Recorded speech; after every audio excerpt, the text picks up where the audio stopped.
பார்த்து இந்த ஊர்ல வந்து இப்போ என்னன்னா முக்கியமா வந்து பாத்தீங்கன்னா இப்போ உங்களுக்கு மெயின் பிரச்சனை வந்து என்ன, இந்த சுடுகாட்டு பிரச்சனை. மெயின் கோரிக்கை வாழ்ந்த முடிஞ்ச பின்னால் நம்மளுக்குன்னு தூங்குறதுக்கு ஒரு இடம் வேணும். கண்டிப்பா அந்த இடம், அதுக்கு இடம் இருக்குது, தடை இல்லை. அங்கிருந்து ஹெச்எஃப்சிலேருந்து அவரு வந்தாருங்க, டிஎஸ்பி வந்தார், அதெல்லாம் தாசில்தார், மணியாரரு எல்லாருமே இருந்தாங்க. ஆனால் மணியாரெல்லாம் ஓடுறதுக்கு பார்த்தாங்க. அவங்க வரத்துக்குள்ளார மறுபடியும் அவங்கள வண்டி குறுக்காட்டி பொம்பளையில் வச்சு வண்டி குறுக்காட்டி அவங்களெல்லாம் இருக்கு வச்சு மறுபடியும் அந்த பாடி எடுக்கிறதுக்கு அவ்வளோ நேரம் ஆயிடுச்சுங்க. அப்புறம் இந்த ஒரு பாடி தான் விடுவேன், கண்டிஷனுங்க ஒன்று தான் விடுவேன். அடுத்த பாடி வரும்போது எனக்கு எல்லாம் அளந்து விட்டுட்டு நீங்கள் எடுத்துகிட்டு போங்க, நீ தான் போகக்கூடாது தச்சுட்டாங்க. அதுக்கு பின்னாடி கவர்மெண்ட் ஏதாச்சும் நடவடிக்கை எடுத்தாங்களா? எடுத்து சொன்னாங்க, இல்லைங்க கேஸ் போட்டுருக்கேன்னாங்க, ஸ்டே வாங்கியிருக்காங்களாம். ஓ, உங்களுக்கு ஏதாச்சும் நோட்டீஸ் வந்துதா? இல்லைங்க, ஊருக்கு கோயிலில் அமௌண்ட்டில் ஒரு 5000 கோயில் காசு கொடுத்து அதை பண்ணிக்கிறாங்க. ஆனால் அதுல இருந்து இன்னும் வந்து இல்லை, உங்களுக்கெல்லாம் ஒரு நோட்டீஸ் வரலையா? எம்எல்ஏ, தாசில்தார், போலீஸ் அதிகாரி பூரா வந்ததுனால அவங்க இது ஸ்டே வாங்கிக்கிறாங்கன்னா அவங்க வந்து ராவடி பண்ணுறாங்கன்னு சொல்லி அவங்க மேலே அவங்க கேஸ் கொடுத்துட்டாங்க. கோர்ட்டில் வந்து இது மாதிரி பண்ணுறாங்கன்னு சொல்லி யார் மணியார் தாசில்தார் கொடுத்துருக்காங்க, போலீஸ்காரர் மேலே எல்லாம் கொடுத்துட்டாங்களாமா. தோட்டத்துக்காரர் கொடுத்து எங்கள் மேலே இப்போ நின்றுட்டாங்க. கோர்ட் பேங்க்லாம் வர சொல்லிக்கிறாங்க, நாங்கள் போகிறோம், ஆனால் வந்து இதுக்கு ஒரு 5000 செலவாகும். நாங்கள் வந்து பழைய காலத்துலேருந்து அந்த சுடுகாடு இங்கே இருக்குது. அந்த அந்த பழைய காட்டுக்காரரும் தடை விட்டிட்டு இருந்தாங்க. உள்ளூர்காரரு தடை விட்டுட்டு இருந்தாங்க. 2 பேரும் காட்டை விற்றுட்டாங்க. இப்போ புதுசாக வந்தீங்க தடை விட மாட்டேங்கிறாங்கன்னு சொல்லி நாங்கள் பழைய நில பூரா எடுத்து நாங்கள் போய் கோர்ட்டில் சப்மிட் பண்ணுறோம். அதுக்கு ஒரு 5 ரூபா செலவாகும், நீங்கள் ஒரு ஆறு கொஞ்சம் ரேட் பண்ண முடியுமா அப்படின்னு கேட்டார். கொடுக்குறேங்க, பண்ணுறதுனா கொடுக்குறேங்க அப்படின்னு. சுடுகாடு அதில் 2 இருந்ததுங்க.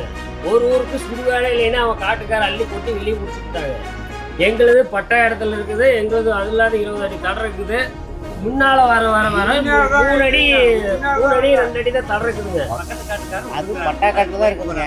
அதுக்கு வந்து உண்மையான தடை ஓடையில தான் நாங்கள் போயிட்டு இருந்தோம். அந்த ஓடையை பலாம் தென்னை மரம் வச்சு ஆக்கிரமிப்பு பண்ணிட்டாங்க. அவங்க என்ன பண்ணிட்டாங்கன்னா நீங்கள் அதில் போய் விட்டாங்க. இதுல இத்தனைக்கும் பொறுப்பு யாருன்னா அரசாங்கம் தான். நாம யாரையும் தனிப்பட்ட முறையில் குறை சொல்ல வேணுங்கிற அவசியம் இல்லை. அதனால கேஸ் போட்டுனா கன்ஃபார்மே தெரியல, கேஸ் கன்ஃபார்மே கிடையாது. அதாவது நீ கேஸ் போட்டாங்கன்னு பொய், சரிங்களா? பொய்யா சொல்லி ஊர் மக்கள் நிறைய அரசியல் பண்ணிட்டாங்க. சப் கலெக்டர் இது எல்லாம் வந்து அந்த ஆள் பேசுறாங்கன்னா மக்கள் நேரம் வந்து ஆலயங்காட்டுல இருக்குது. அந்த டேங்க்ல இருந்து இங்க பைப் வரும், ஒரே இடத்துல தான் இருக்குது.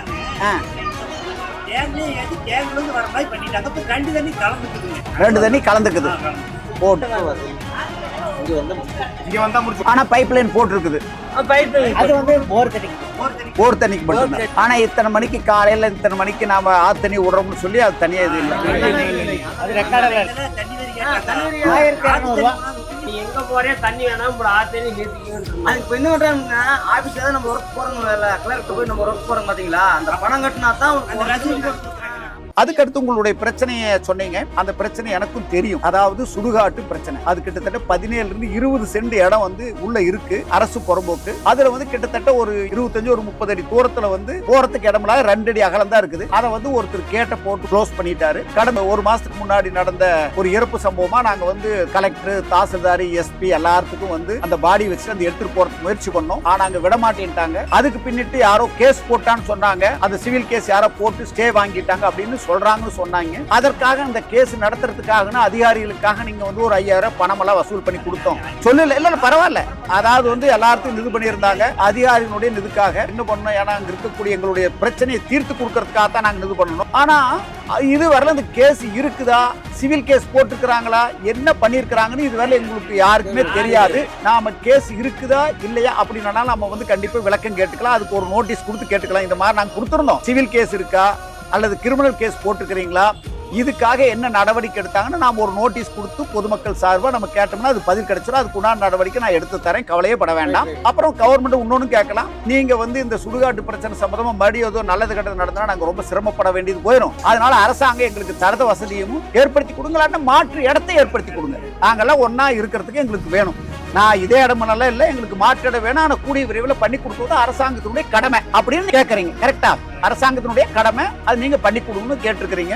அதுக்கு அடுத்தது என்ன பிரச்சனை அப்படின்னா குடிநீர் பிரச்சனை. ஆத்து தண்ணி உங்களுக்கு இங்க வரதே இல்லை, ஆலயங்காட்டோட நின்று போயிருது. உங்களுக்கு தனியா பைப் லைன் போட்டிருக்காங்க, அந்த பைப் லைன் குடிநீர் ஆத்து தண்ணி வரதே இல்லை. போர் தண்ணி குடிக்கிறதுனால அந்த போர் தண்ணி உப்புக்கள் அதிகமா இருக்கிறதுனால கிட்னி ப்ராப்ளம் எல்லாம், சின்ன சின்ன நோய்கள் எல்லாம் வரதுக்குண்டான காரணங்கள் உண்டு. அதனால ஆத்து தண்ணி வர வேணும் அப்படின்னு கேக்குறீங்க. ஆனா இங்க வந்து கேக்குறீங்க ஆத்து தண்ணிக்காக வரி கொடுங்க, 1200 ரூபாய் நீங்க வரி கட்ட வேணும் அப்படின்னு சொல்றான்னு சொன்னீங்க. நீங்க எல்லாரும் மீட்டிங்க போட்டு நாங்கெல்லாம் வரி கட்ட மாட்டோம், ஏன்னா எங்களுக்கு ஆத்து தண்ணி கொண்டு வந்து கொடுங்க, நாங்க வரி கட்டுறதுக்கு ரெடியா இருக்குன்னு நீங்க சொல்லிட்டீங்க. ஆனா நீங்க வந்து உங்களுடைய அவசரத்துக்கும் ஏதாவது வந்து ஒரு சர்டிபிகேட் மனு கொடுத்து வாங்க வேண்டியது இருந்தா நீங்க பஞ்சாயத்து ஆபீஸ்க்கு போனா நீ அந்த வரியை கட்டினா தான் 1200 ரூபாய் கட்டினா தான் நாங்க ரசீது தருவோம் அப்படின்னு சொல்றதுனால நாங்க அந்த பணத்தை கட்டிட்டு நாங்க அவசர ஆத்திரத்துக்கு முன்னே நாங்க கொடுக்க வேண்டியதா இருக்குது. ஆனா இது வந்து எங்களுக்கு ஆத்து தண்ணி கொடுத்துட்டா நாங்க எல்லாருமே பணம் கட்டுறதுக்கு ரெடியா இருக்கிறோம், அது கவர்மெண்டோட ரூல்ஸ் என்ன இருக்குதோ அதை நாங்க ஃபாலோ பண்றதுக்கு ரெடியா இருக்குன்னு சொல்றீங்க. மூணாவது என்னன்னா அண்ணன் ஒரு வார்த்தை சொன்னாரு, உள்ள இருக்கக்கூடிய வீதி எல்லாருமே சின்ன சின்ன கான்கிரீட் போடாது இருக்குது, ஒரு கான்கிரீட் போட்டு கொடுத்துட்டாங்க.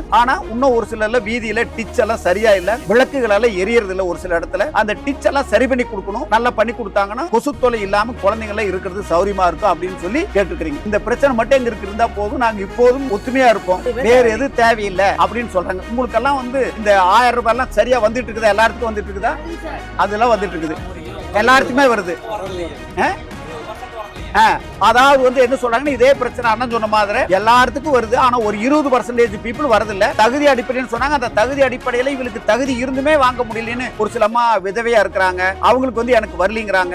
4 பேருக்கு சேர்ந்து ரேஷன் கார்டு இருக்குது, ஒரே ஃபேமிலியில பையன் புள்ள கல்யாணம் பண்ண மருமை எல்லாம் இருக்குது. சோ அதுல வந்து குடும்ப தலைவிக்கு மட்டும் தான் வரும். இப்ப 4 பேர் எல்லாம் சேர்ந்துட்டு 4 பேருக்கு தனியா வராது இல்ல. தகுதி அடிப்படையில தான் நாங்க தருவோம்னு சொன்னதால நிறைய பேர் வாங்க முடியாத சூழ்நிலை இருக்கு. நீங்க மட்டும் இல்ல, எல்லா ஊர்லயுமே அந்த பிரச்சனை இருக்குது, அதையும் நீங்க வந்து தீர்த்து சேவிக்கணும் அப்படின்னு சொல்றீங்க. இப்போ இனிமேல் வருங்காலத்துல நான் ஒரே ஒரு விஷயத்தை சொல்றேன், நான் வந்து இப்போ அனைத்து இந்திய அண்ணா திராவிட முன்னேற்ற கழகத்துல எடப்பாடியாருடைய உத்தரவு எல்லாருக்குமே போய் பண்ணணும். எனக்கு மட்டும் இல்லை, கட்சியில் இருக்கக்கூடிய முக்கியமானவங்களுக்கு எல்லாருக்குமே மாவட்ட செயலாளர் என்ன இன்ஸ்ட்ரக்ஷன் கொடுத்துருக்காங்கன்னா, கட்சிக்காரெல்லாம் போய் யாரை பார்க்கணும், பொதுமக்களை போய் பாருங்க, அவருடைய பிரச்சனைகள் என்னன்னு தெரிஞ்சுக்கணும், அப்பதான் நம்மளால தீர்வு காண முடியும் அப்படின்னு சொன்னார். உங்களுக்கு தெரியும், கிட்டத்தட்ட 185-86 இடத்த அவர் சுற்றுப்பயணம் பண்ணிட்டு வந்துட்டாரு. அதுல எல்லாம் தெரிஞ்சதுனாலதான் என்ன பண்ணாரு, எல்லாத்தையும் பார்த்துட்டு 1000 ரூபாய் கொடுக்கிற இடத்துல இனிமேல் 2000 ரூபாய் தகுதி அடிப்படைங்கிறதே கிடையாது, எல்லாருக்குமே 2000 அப்படின்னா 12 மாசத்துக்கு 24,000 ரூபாய் வருஷத்துக்கு கிடைக்குது. அது மட்டும் இல்லாம ஒரு விஷயத்தை இப்ப சொல்லி இருக்கிறாரு, 10,000 ரூபாய் ஊக்கத்தொகையாக தரப்படும் அப்படின்னு சொல்லிட்டாரு. அது எல்லாருக்குமே, அது வந்து தகுதி அடிப்படையில எல்லாம் கிடையாது, எல்லாருக்குமே தரப்படும். 3 சிலிண்டர் வருஷத்துக்கு தரப்படும். கிட்டத்தட்ட எப்படின்னா ஒரு வருஷத்துக்கு உண்டான பயன் வந்து கொடுக்குறாங்க. ஆனா அந்த 10,000 ரூபாய் உதவி தொகைங்கிறது ஆட்சிக்கு வந்த உடன் முதல் வேலையாக செய்யப்படும். பெண்களை போல ஆண்களும் பஸ்ல போலாம், மலையில இருந்து வரவங்களுக்கு எல்லாம் அவங்களுக்கு எல்லாம் பஸ் சரியான டைமுக்கு இல்ல, பஸ் வருது அந்த டைமுக்கு வரதில்லை, எந்த டைமுக்கு வருமோ அந்த டைமுக்கு சரியா பஸ் வரதில்லைன்னு நிறைய இடத்துல ரிப்போர்ட் பண்ணிருக்காங்க. அதனால அது ஒரு பிரச்சனை இருக்கு. இப்ப நான் வந்திருக்கிறதே ஒரே ஒரு விஷயம், கண்டிப்பாக நமது புரட்சி தமிழர் எடப்பாடியார் ஒரு விவசாயி, சாதாரணமா நம்மளோட கிளைக்கழக செயலாளர் இருந்து காட்டுல வேலை செஞ்சுட்டு வியாபாரம் பண்ணிட்டு இருந்தவர். விவசாயிகளுடைய கஷ்டம் என்ன, தொழிலாளர்கள் விவசாயத்துல காட்டுல வேலை செய்யக்கூடிய கஷ்டம் என்னன்னு எல்லாமே அவருக்கு தெரியும். அப்படி தெரிஞ்சதுனாலதான் அவர் சொன்ன இன்ஸ்ட்ரக்ஷன் எல்லாத்தையும் போய் பாருங்க, அவருடைய கஷ்ட நஷ்டங்களை தெரிஞ்சு அவருடைய பிரச்சனைகளை தீர்த்து வைக்கணும் அப்படின்னு சொன்னதுனால ஒவ்வொரு ஊரா வந்து பார்த்துட்டு கூட்டியெல்லாம் நான் வந்து பேசிட்டு இருக்கோம். அதனால கூட்டியெல்லாம் ஒரே ஒரு விஷயம் சொல்றேன், வரக்கூடிய 2026ல கண்டிப்பா அனைத்து இந்திய அண்ணா திராவிட முன்னேற்ற கழகம் புரட்சி தமிழர் எடப்பாடியாருடைய ஆட்சி அமைக்கிறதுக்கு உங்களுடைய உதவி எல்லாத்துக்கும் வேணும். ஒண்ணு ரைட்டா?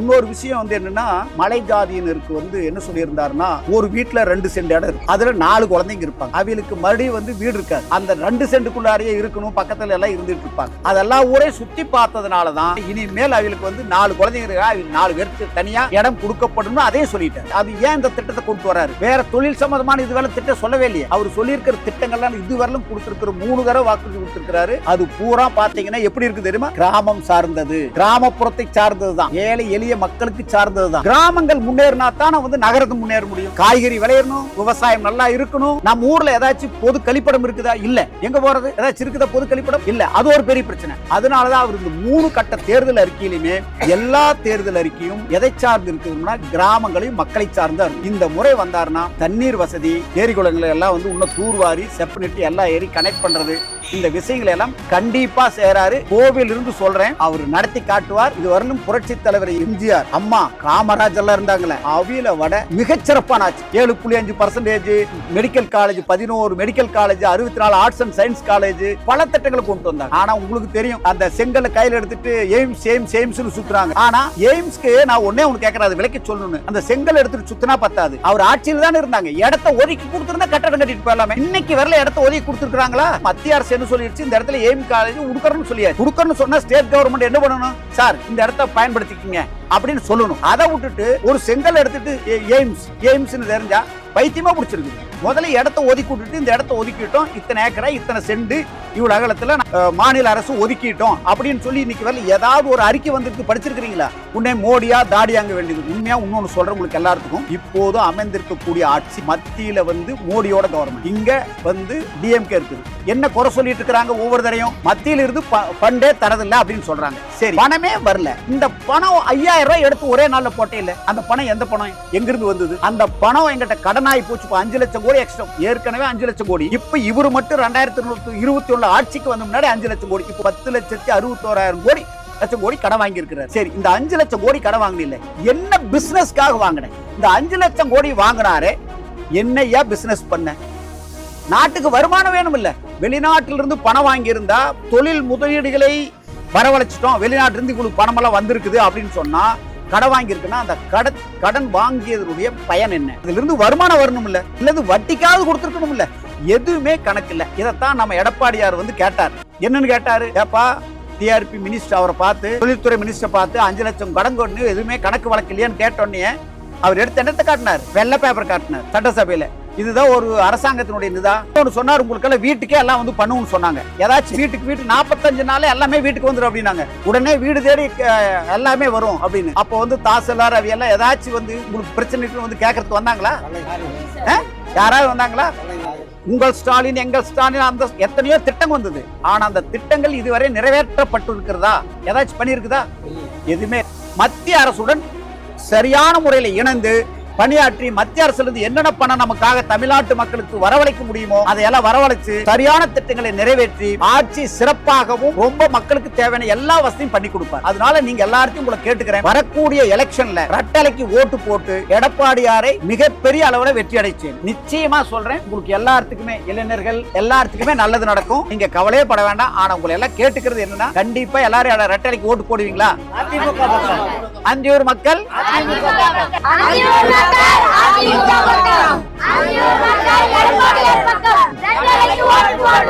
நன்றி.